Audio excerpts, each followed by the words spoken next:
최근 곳곳에서 크고 작은 화재 사고가 잇따르고 있는데요. 이로 인해 화재에 대한 경각심이 높아지고 생활 속 화재 예방을 위한 움직임이 더욱 활발해지고 있습니다. 안전사고는 더는 뉴스에서나 접하는 남의 일이 아닙니다. 일상생활 속 예상치 못한 화재는 소중한 생명을 앗아가는 대형 사고로 이어지죠. 여기서 주목할 점은 미국, 영국 등 선진국의 화재 사고는 우리나라보다 8배 이상 많지만 그 피해 규모는 매년 감소하는 양상을 보인다는 점인데요. 그 이유는 화재 예방, 대응, 복구 등 단계별로 필요한 기술에 꾸준히 투자했기 때문이죠. 우리나라에서도 화재를 예방하고 화재가 발생하더라도 피해를 줄일 수 있는 착한 기술들이 개발되고 있습니다. 앞으로 이들은 우리의 생명과 재산을 지키는 든든한 수호자로 제 역할을 다할 것으로 기대되는데요. 화재로부터 안전한 삶을 만들어 나가기 위해 진화하는 첨단 과학의 세계를 만나봅니다.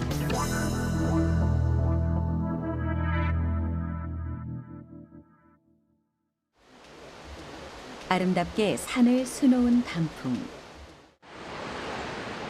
이를 구경하기 위한 등산객이 증가하며 화재 예방에 각별한 주의가 요구되고 있습니다. 건조한 공기와 쌓여있는 낙엽, 등산객들의 부주의는 산불의 빈도수를 높이는 가장 큰 원인이죠. 게다가 날이 갈수록 날씨가 쌀쌀해지며 아침 저녁으로 일교차가 커져 난방기구의 사용이 늘어나고 있는데요. 이 역시 화재 발생의 원인 중 하나입니다. 소방청 국가화재정보센터의 최근 5년간 계절별 화재 발생 건수를 살펴보면 가을 이후 화재가 가파르게 늘어나는 것을 알 수 있습니다. 건조한 계절에는 대형 화재가 빈번해 이맘때는 화재 예방 조치가 무엇보다 중요한 시기죠. 가을에서 겨울로 가는 길목인 11월은 국민안전처에서 지정한 불조심 강조의 달. 이를 앞두고 전국적으로 예방 활동이 활발한데요. 예방을 위해선 화재가 무엇이고 어떻게 발생하는지 알아야 합니다.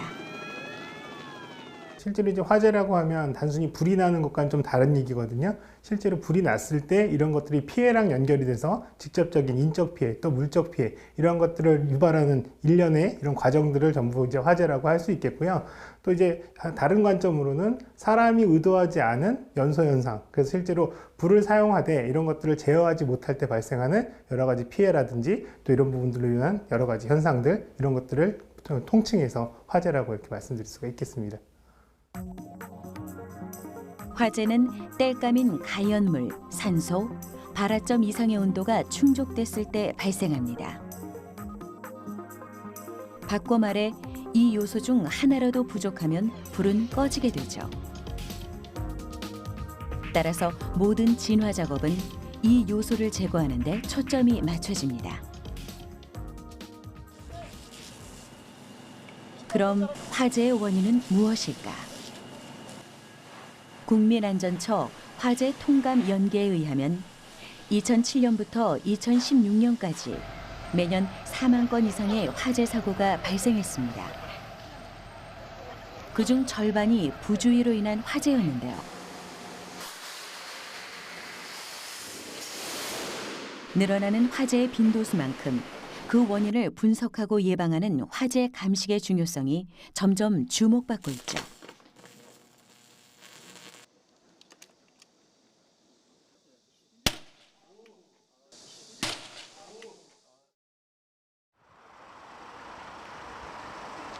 각종 사고의 과학적 수사를 위해 설립된 국내 유일의 감정기관 국립과학수사연구원 서울과학수사연구소.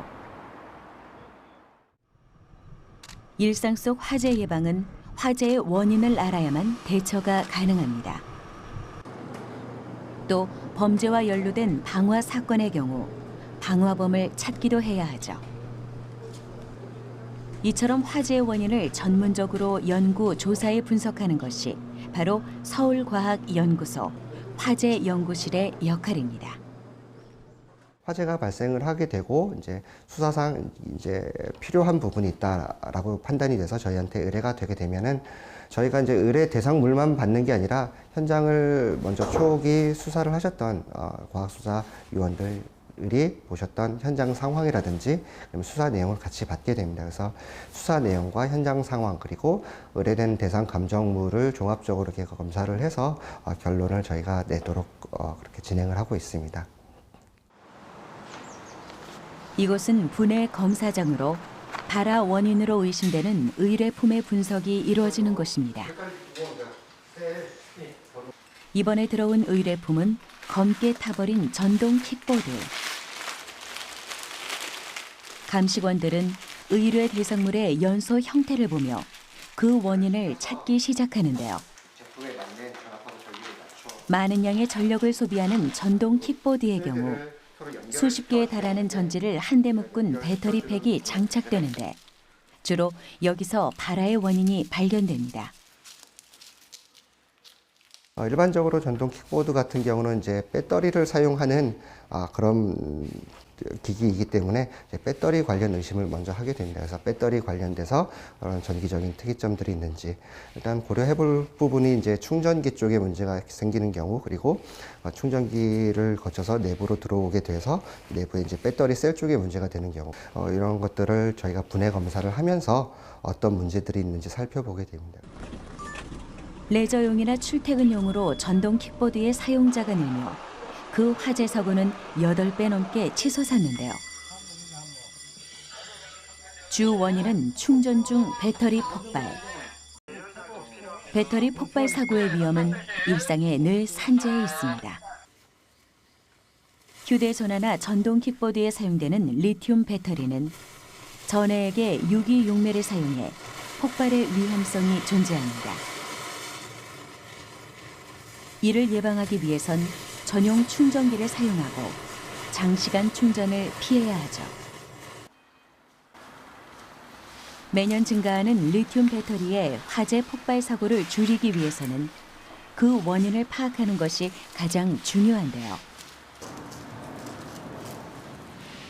수사 의뢰품은 대부분은 전소된 채로 들어오기 때문에 분석에 난항을 겪을 때가 많습니다. 이럴 때 필요한 것이 바로 과학적인 분석법이죠. 여러 가지 배터리 종류들을 많이 사용하게 되는데요. 이런 화재가 발생하고 나면 이런 배터리 셀들이 이제 원인과 관계없이 화재에 의해서 이렇게 폭발이 되거나 변형이 되는 경우도 있습니다. 그래서 그런 것들을 저희가 분해 검사를 하면서 중요한 부분을 적출을 해서 이제 더 정밀하게 현미경 검사를 한다든지 아니면 전자현미경 검사를 한다든지 엑스레이를 사용한다든지 이렇게 다른 장비 분석 기기들을 통해서 그런 특이점들을 저희가 찾아보게 됩니다. 화재 연구실에 속한 기기 분석실에선 좀 더 면밀한 분석이 가능합니다. 금속 성분 분석기나 엑스레이 등 최첨단 분석 장비의 도움을 받아 물질 분해 작업을 진행하는데요. 전자현미경의 EDS 분석 장비를 달아 감정물의 성분을 분석하고 궁극적인 감식 결론을 도출하게 되죠. 또 화재 감식의 역할은 여기서 그치지 않는데요. 온도를 통해서 충분히 비닐이 열 변형될 수 있는 온도까지 올라갔기 때문에 사실 앞쪽에 휴게실이 위치하고 그래픽을 있습니다. 이용한 화재 현장의 구현. 그리고 이렇게 하나로 압력이 동반돼서 나오는 것입니다. 시작됐습니다. 이는 3차원 화재 시뮬레이션 프로그램으로 열과 연기의 이동 경로뿐만 아니라 가시거리와 가스 농도까지 알아낼 수 있습니다.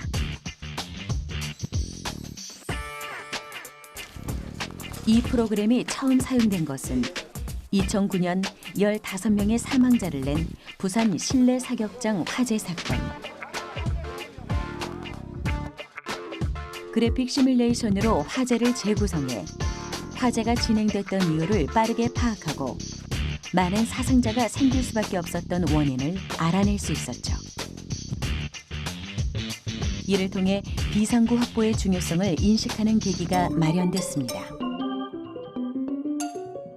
화재 그래픽 시뮬레이션은 앞으로 화재 원인을 파악하고 화재 시 대피 시뮬레이션을 설계하는 데 큰 도움이 될 것으로 기대됩니다. 하지만 안타깝게도 모든 사건에 이를 적용할 수는 없다는데요. 화재 원인 조사뿐만 아니라 시뮬레이션을 하려면 더 많은 시간이 필요합니다. 현장에 남아 있었던 가연물들의 물성 값들을 다 알아야 되고 수치를 다 알아야 됩니다. 최적 가로 세로 높이가 얼마나 되는지, 어떤 가연물이 어떻게 배치가 되어 있는지, 계구부는 또 어떻게 되는지 이런 부분들을 다 파악해야 되기 때문에 화재 현장 조사하는 그 시간보다 시뮬레이션을 하기 위해서는 훨씬 더 많은 시간이 필요합니다. 그러니까 모든 화재를 다 할 수는 없고 주요 사건에는 적용을 하고 있습니다. 불은 문명의 발달에 결정적인 이바지를 했습니다. 음식을 조리하고 금속 도구를 만들며 맹수를 쫓을 수 있게 된 것은 모두 인간이 불을 발견하고 활용했기 때문이죠. 그러나 불이 인류에게 늘 행복을 줬던 건 아닙니다. 인류가 집을 찾고 모여 살게 되며 작은 불씨 하나가 한순간에 수많은 인명을 빼앗아가고 불은 생활의 터전을 잿더미로 만드는 엄청난 재앙으로 다가왔죠. 역사 속엔 불이 얼마나 강한 파괴력을 지녔는지 깨닫게 해주는 악명 높은 화재들이 존재합니다. 유럽 역사상 가장 큰 화재 사건으로 기록된 1666년 런던 대화재. 작은 빵집에서 시작된 불은 주변의 목재 건물로 번지며 런던의 건물 85% 이상을 소실시켰죠. 이 화재를 계기로 최초로 근대화된 어떤 소방 조직이라든지 시스템들 이런 것들이 갖춰지게 되고요. 또 전 세계 최초로 소방법이라는 게 생겨나게 됩니다. 그래서 이 이후에는 석재로만 건물을 짓게 하는 이런 이제 재료적인 규제도 이제 적용이 됐었고요. 또 도시 가로 구조상의 어떤 화재 확산 방지라든지 이런 도시계획적인 측면에서의 어떤 접근들도 있었거든요. 그래서 이러한 부분들 또 한편으로는 많은 사람들이 화재로 인해서 이렇게 피해를 입다 보니까 나중에 수습이라든지 복구에 대한 이런 비용이라든지 노력 이런 것들에 대한 고민을 하게 되면서 화재 보험의 또 시발점이 되기도 합니다. 그로부터 200여 년이 흐른 1871년 미국 시카고에서는 3일간 계속된 화재로 300명 가까이 사망하고 10만 명 이상이 집을 잃는 대화재가 발생했는데요.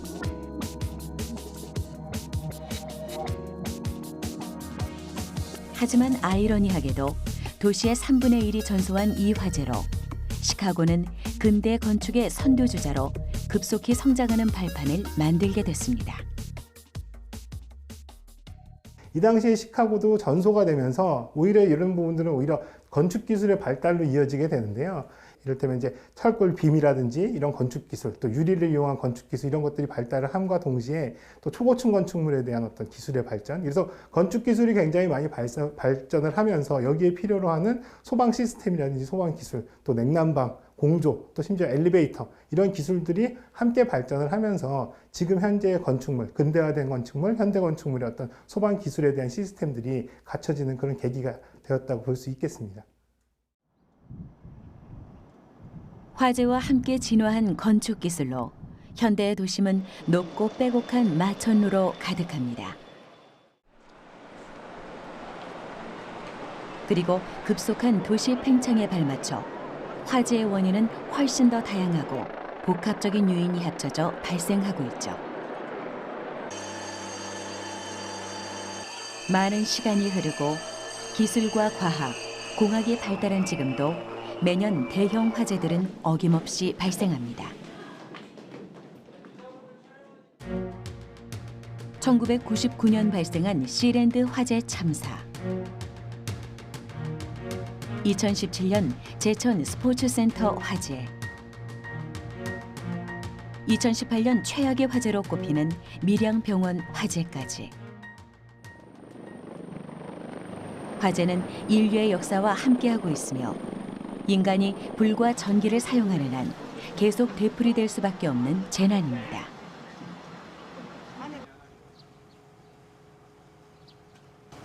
이에 화재 발생에 따른 피해를 최소화하고 제2의 참사를 막기 위한 기술의 개발이 시급한 상황인데요.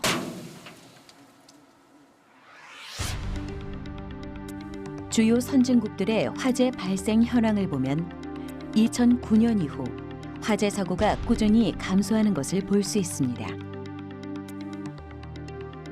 이는 평균 14%의 감소율로 그에 따른 화재 피해 규모나 인명 피해도 점차 줄어드는 상황이죠.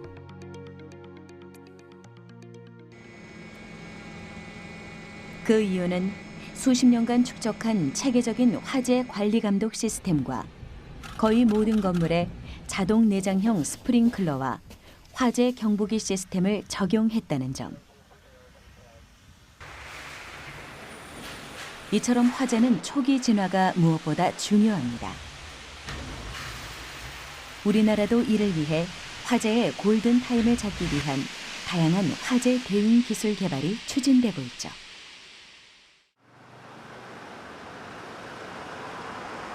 지능형 화재 진압 시스템을 개발하는 벤처기업. 이 다양한 형태의 제품들은 놀랍게도 모두 초소형 소화기를 품고 있습니다. 이들은 화재 시 특정 온도에 도달하면 제품 속 나노 캡슐이 저절로 폭발하며 화재를 진압하는 약재를 살포하게 되죠. 세상에서 가장 작은 소화기입니다. 캡슐에 소화약재를 담아서 모든 초기 화재 진압에 사용하는 캡슐형 소화기입니다. 이 작은 크기의 와이어 안엔 수만 개의 나노 캡슐들이 담겨 있는데요.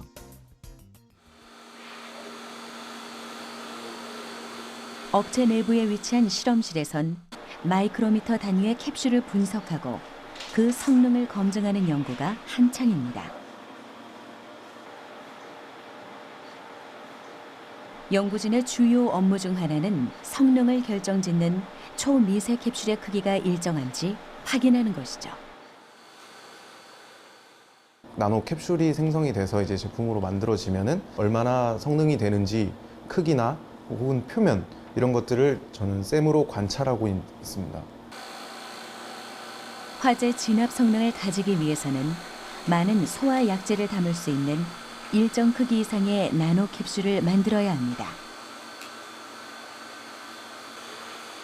나노 캡슐의 크기는 머리카락 10분의 1 수준.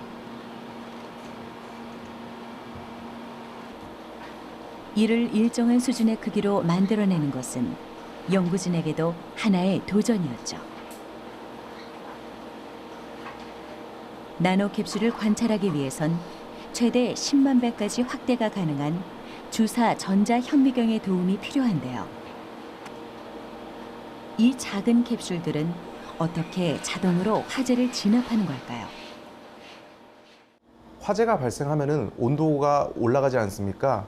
근데 그 속에 캡슐 속에 들어있는 소화 약재들이 액체로 저장되어 있는데 그게 이제 열 에너지를 받으면서 기체로 변하게 됩니다. 근데 거기서 이제 발생되는 에너지로 속의 소화 약재들이 캡슐 외벽을 뚫고 이제 분출되는 형식으로 그렇게 소화를 진행하고 있습니다. 그렇다면 그 성능은 믿을 만한 걸까? 패드용 소화기를 발화원 위에 붙여 비교 실험을 진행해 봤습니다. 같은 조건의 발화원 위에 한쪽에만 패드용 소화기를 부착했는데요. 잠시 후 마치 마술처럼 불이 꺼지는 나노 캡슐 소화기의 통. 이는 보이지 않지만 나노 캡슐에서 터져나온 소화 약재 때문입니다. 이를 통해 발화원을 초기에 원천 봉쇄할 수 있죠. 범죄도 초동 수사가 중요하듯 화재도 초동 진화가 중요한데요. 나노형 캡슐 소화기는 100도에서 120도 사이에서만 반응합니다.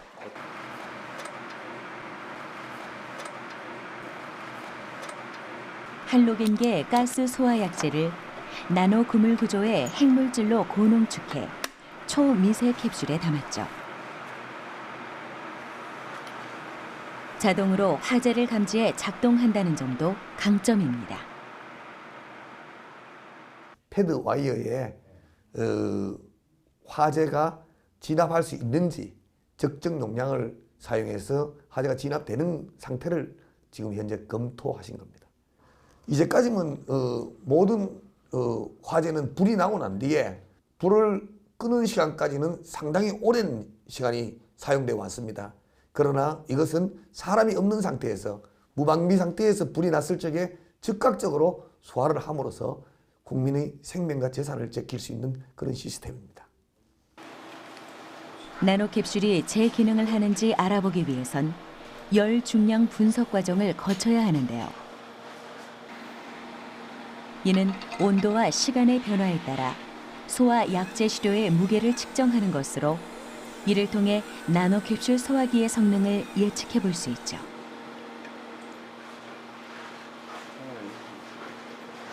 연구진이 설정한 특정 온도에 도달하자 급격히 하강한 무게 수치. 이 하강 곡선은 무엇을 의미하는 걸까요? 초미세 캡슐이 열 중량 분석을 통해서 100% 터졌는지 안 터졌는지를 감지하는 내용입니다. 일정한 온도, 약 한 120도 정도 됐을 적에 저것이 급격히 터져가지고 중량, 즉 무게 자체가 100에서 97까지 급격하게 내려갑니다. 이것은 캡슐 안에 담겨져 있던 소화약제가 캡슐이 터짐으로 해서 다 빠져나갔다는 것을 증명하게 되는 거죠. 그렇기 때문에 한꺼번에 캡슐이 터져나가서 무게가 급격하게 떨어지는 것이 가장 중요한 부분이 되겠습니다. 화재 원인의 20%를 차지하는 전기 화재.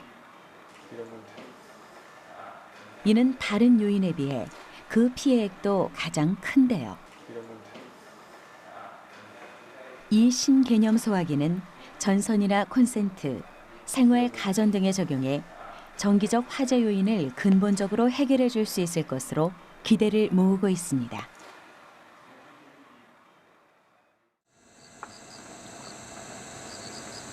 그럼 좀 더 특수한 환경에서 화재가 발생했을 때는 어떻게 진압할 수 있을까?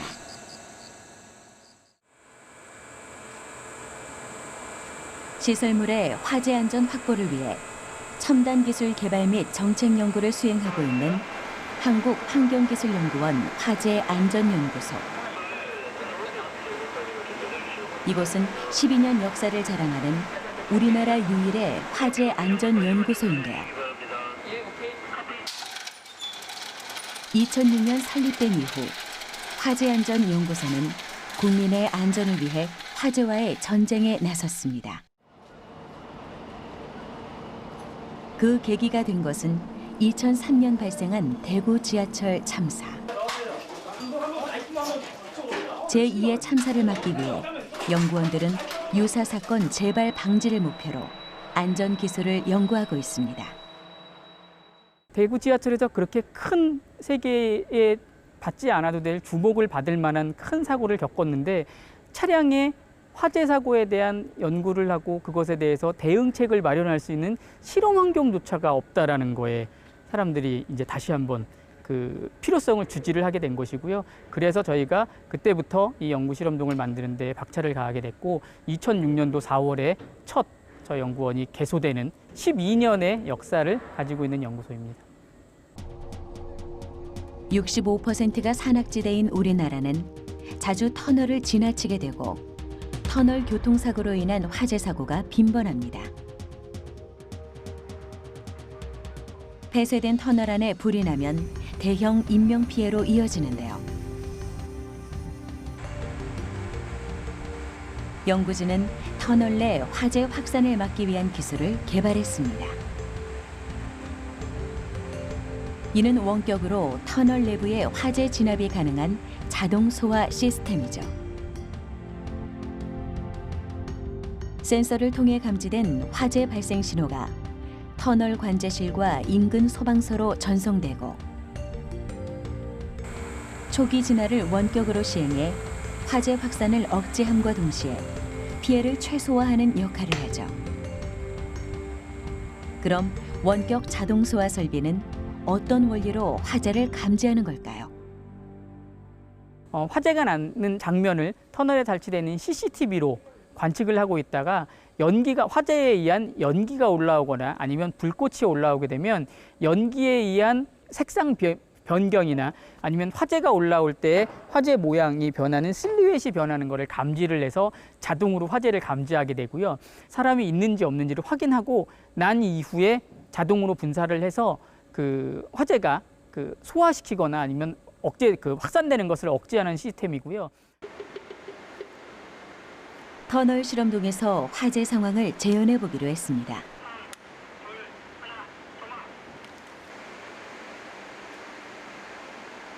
차량 엔진에 불을 붙이자 순식간에 불길과 연기가 치솟기 시작하는데요. 차량에 불이 붙자 CCTV가 자동으로 화재를 감지해 상황실로 경보를 보냅니다. 이를 본 근무자가 상황실에서 원격으로 물 분사포를 조준한 뒤 강력한 물줄기로 불을 끄는데요. 분사포는 최대 50리터까지 물을 뿜어낼 수 있죠.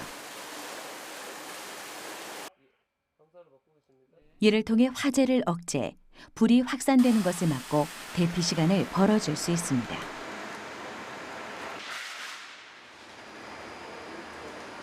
초기 진화를 마친 현장에 화재 진압원이 접근해 마무리 진압을 시도합니다. 이때 사용하는 소화기는 거품의 원리를 이용한 압축 공기포. 이는 어떤 기술일까요?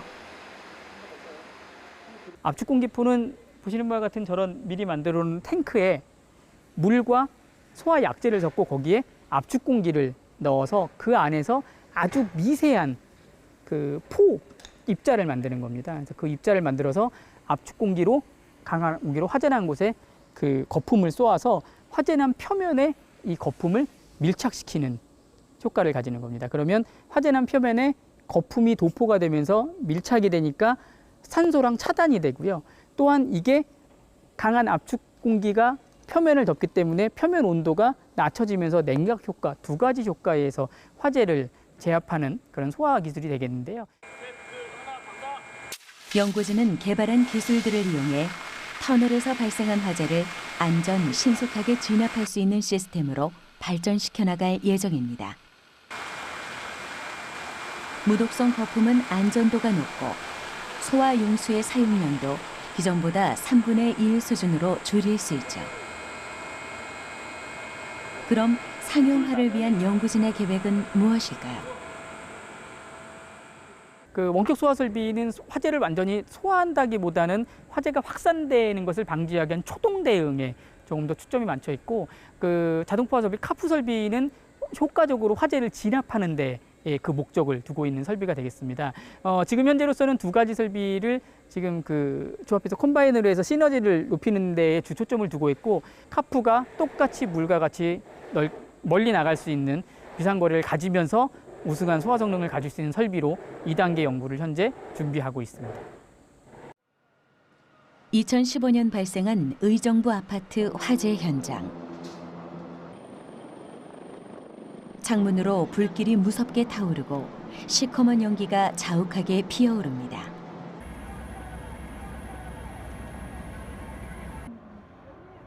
이는 2017년 일어난 제천 스포츠센터 화재 사고와 너무나 흡사했는데요. 필로티 건물 구조로 1층의 공간이 비어 있어 바람에 화재가 쉽게 번졌고 스티로폼 같은 값싼 건축 자재를 이용해 건물을 짓는 드라이비트 공법으로 불의 확산이 빠르고 유독가스가 많아 많은 사상자를 만들었습니다.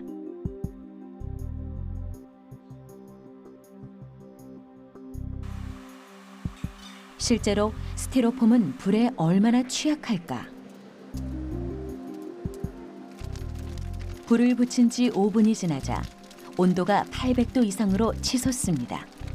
전소하기까지는 불과 10분도 걸리지 않았는데요. 단열재로 사용되는 스티로폼은 쉽게 타고 유독가스를 배출해 대형 화재의 주범으로 꼽히죠. 이럴 때 과학기술은 화재의 피해를 크게 줄여줄 수 있습니다. 일반 스티로폼으로 시공된 건물과 국내 연구진이 개발한 준불연 플라스틱으로 시공된 건물에 불을 붙여보니 준불연 플라스틱의 경우 불이 잘 번지지 않고 유독가스 방출량이 낮은 것을 확인할 수 있었죠. 그런가 하면 불이 난 건물 안으로 들어가 열화상 카메라로 사람을 찾아내는 소방 드론도 개발됐습니다. 이는 성능 시험을 거쳐 2020년까지 각 소방서에 배치할 계획이고, 서울에서 재난이나 안전사고가 일어났을 때 휴대전화로 실시간 알림을 받을 수 있는 서울안전 앱 서비스도 올해 정식 운영을 시작했습니다. 예를 들어 지하철에 불이 난 경우 소화기와 비상조명 등 화재 마스크 등의 안전시설물 사용법과 지하철역 층별 지상대피 안내도를 상세히 알려줘 사람들의 안전을 책임집니다. 가장 위험한 곳에서 우리의 생명을 책임지는 기술과 과학. 그 덕분에 우리의 일상은 앞으로 좀 더 안전해질 것으로 기대되는데요. 하지만 아무리 기술이 발달해도 생명의 위협 속에서 자신을 지키기 위해서는 스스로의 관심이 가장 중요합니다. 그렇다면 불이 났을 때 우리는 어떻게 대처해야 할까요?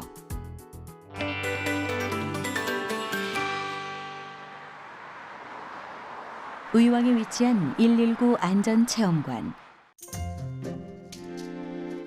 이것은 화재 예방 체험은 물론이고 교통안전 체험, 지진 체험, 연기 미로 체험 등 우리가 일상에서 겪을 수 있는 다양한 안전사고를 체험할 수 있는 교육장이 마련돼 있습니다. 우리 나이로 만 5세 이상이라면 누구나 무료로 이용할 수 있죠. 네, 의왕소방서 119 안전체험관은 체험을 통한 소방안전교육을 통해서 국민의 위기 대처의식을 향상시키는 체험시설입니다. 일상에선 다양한 원인으로 화재가 발생합니다.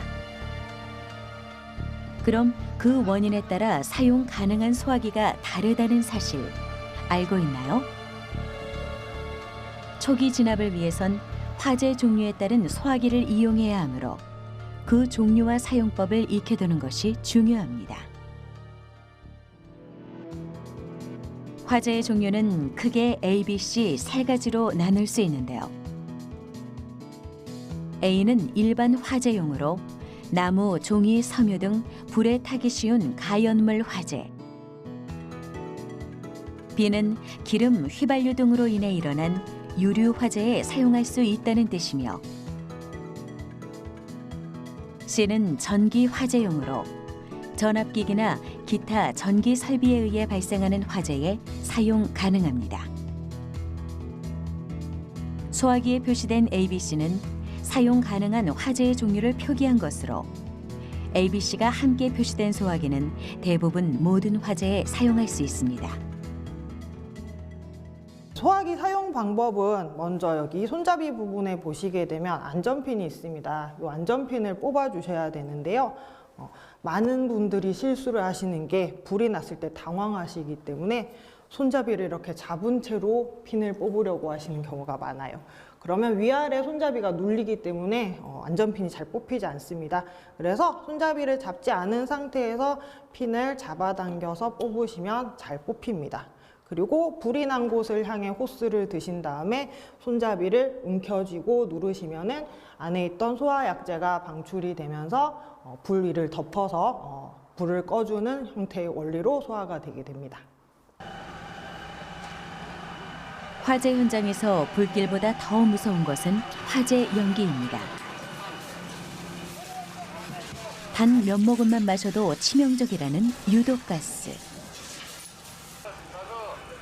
실제로 화재 사망사고 원인의 80%는 연기에 의한 질식사인데요.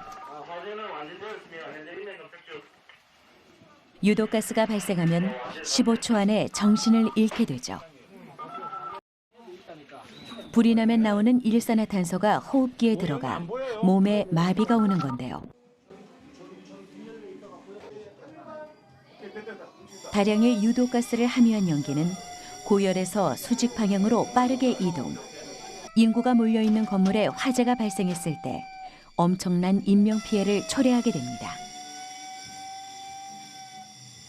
아무래도 폐쇄된 공간에서는 노년이 많이 발생을 하게 되는데요.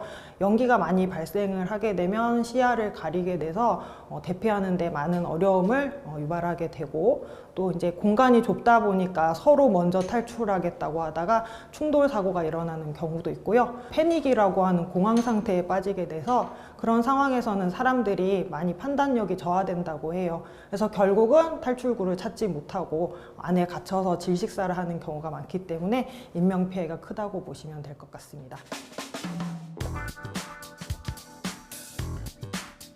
그럼 밀폐된 공간에서 화재가 발생했을 때 어떻게 대피해야 할까요?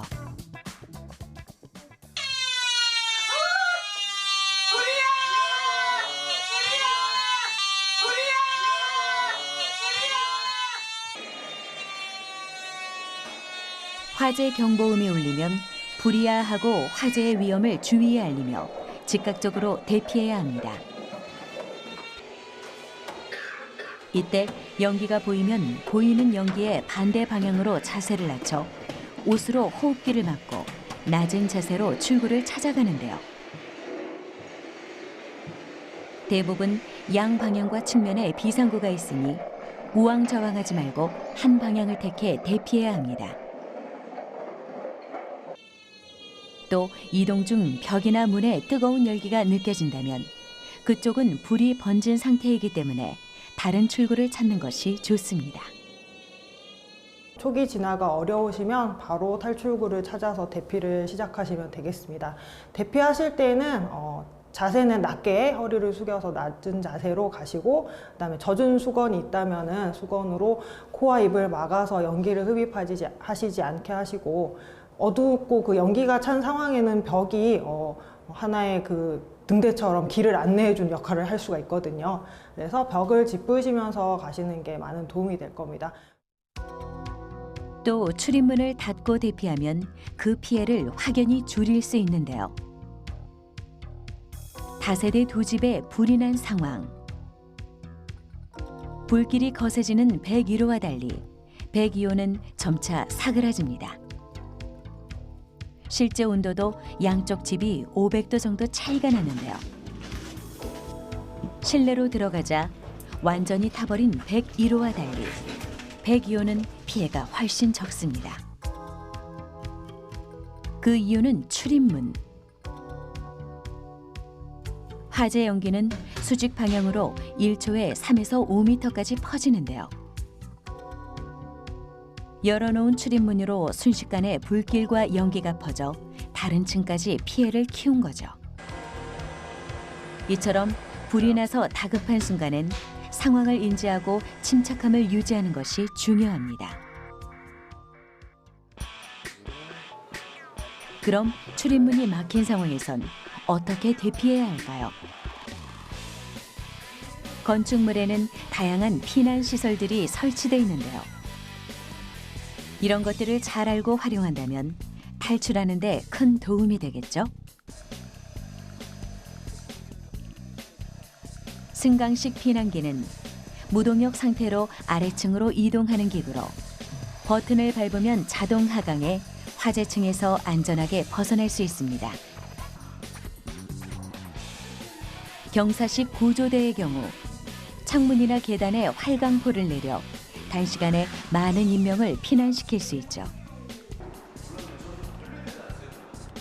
건물 3층에서 10층 사이 층마다 설치돼 있는 왕관기는 대표적인 피난 시설인데요. 고층 건물에서 안전한 속도로 땅까지 이동을 돕는 피난 기구입니다. 그럼 그 사용법을 알아볼까요? 지지대가 튼튼한지 한번 흔들어 보신 다음에 이상이 없으면은 조속기 부분에 고리를 나사를 풀어서 거치대에 고정을 시키시는 거죠.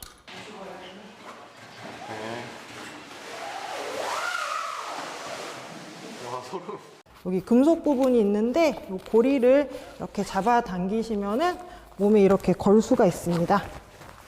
몸에 걸어서 잡아 당기시면은 내 몸에 맞게끔 고정이 됩니다. 뒤틀림이 없도록 벨트를 몸에 걸고 고정 링으로 조여줍니다. 이 상태로 이제 계시는 층에서 천천히 이제 뛰어내리시면은 떨어지는 게 아니고 안전하게 천천히 속도를 이제 조절을 해가면서 밑으로 내려오시게 되는 거죠. 발부터 창밖으로 내민 다음 두 손을 건물 외벽을 향해 뻗치고 두 발을 뻗어 내려갑니다.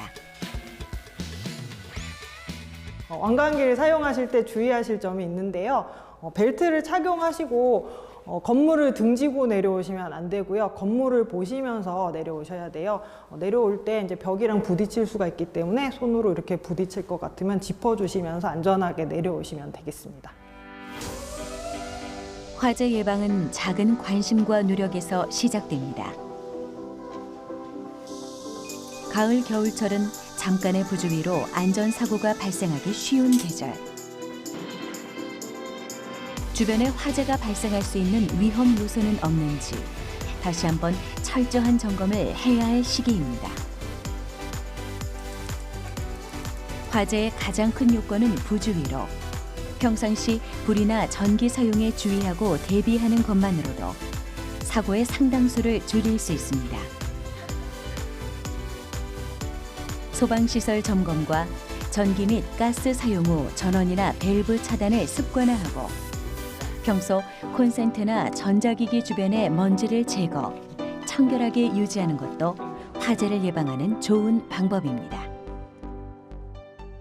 실제로 이제 우리나라 많은 국민들이 화재에서 우려를 굉장히 많이 하시면서도요, 사실상 그런 것들이 본인이 뭔가를 행동해야 되거나 본인이 뭔가 투자를 해서 안전을 갖춰야 된다면 굉장히 소극적인 경우들이 굉장히 많습니다.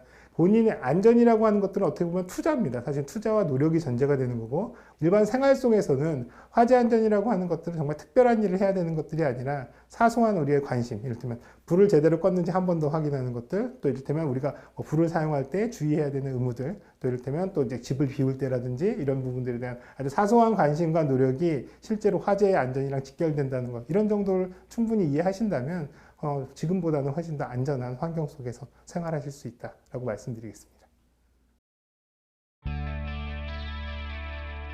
몇 초, 몇 분의 투자가 유사시 생명을 살립니다. 순간의 방심으로 인해 발생한 불은 재산 피해는 물론 안타까운 인명 피해로 이어집니다. 화재 원인의 대부분은 나 하나쯤이야 하는 부주의한 안전의식. 이제 나부터 실천하자라는 생각의 전환으로 화재의 위험에서 조금 더 멀어져 보는 것은 어떨까요?